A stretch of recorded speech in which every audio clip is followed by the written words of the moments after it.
நம்ம ஒரு loan start பண்ணி போய் யாரையுமே அடிக்கக்கூடாதுங்க. நம்ம இங்கே சோலோ தான் போகிறோம். அவனை ஆப்பனண்ட் அடிக்கக்கூடாது. ஆனால் கிரைனேட் எதுவுமே யூஸ் பண்ணக்கூடாது. ஆனால் அவனை கில் எடுக்கணும். கில்னால் அந்த வெற்றி அடிக்கணும். அது எப்படின்னு பார்க்கலாம்.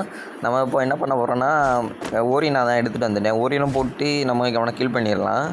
அதுக்கு தான் வந்திருக்கேன். ஆனால் எனிமி கண்ணில் பற்றக்கூடாது. கடைசி சவுண்டில் தான் அது வாய்ப்பு உண்டு. அதுக்குள்ளே தான் ஃபில் ஆயிரும் ஓரியனு. ஃபில் ஆகிட்டனாலே நம்ம விக்ட்ரி அடிச்சிடலாம். கடைசி ஜோனில் வாங்க, அவன் பார்த்துட்டாங்க. என்னங்க இது இப்படி ஆகி போச்சு. ஐயோ, ஓடுறா ராஜா. ஓடிட்டுருக்கோம். இப்போ அவன் கண்ணில் அவன் பின்னாடியே வரேன்னு நினைக்கிங்க. இல்லை சைடில். ஐயோ, என்ன சொல்லலையே, என்ன ஆச்சரியமாக இருக்குது. ஏங்க ஃப்ரெண்டு பிடிச்சிட்டாங்க. ஃப்ரெண்ட் ஆகிட்டாங்க. அவ்வளோதாங்க உண்டு.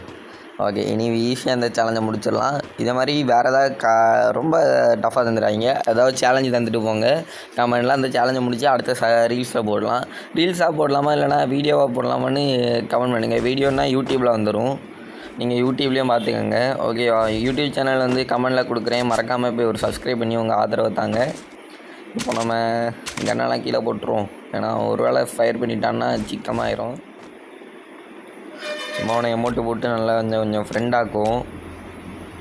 ஓகே கைஸ், அவன் ஒரு வேளை சுற்றக்கூடாது. கடைசி ஃபோனில் வச்சு துரோகம் பண்ண அந்த ஆர்கே ராஜ் மாதிரி இருந்துடக்கூடாது. அவ்வளோ மாதிரி துரோகம் போட்டான்னா முடிஞ்சு எங்கள் அவ்வளோந்தாங்க. க்ளோவாலுக்கு அங்கே மாட்டிக்கிட்டான். வெற்றி நமக்கு தான்.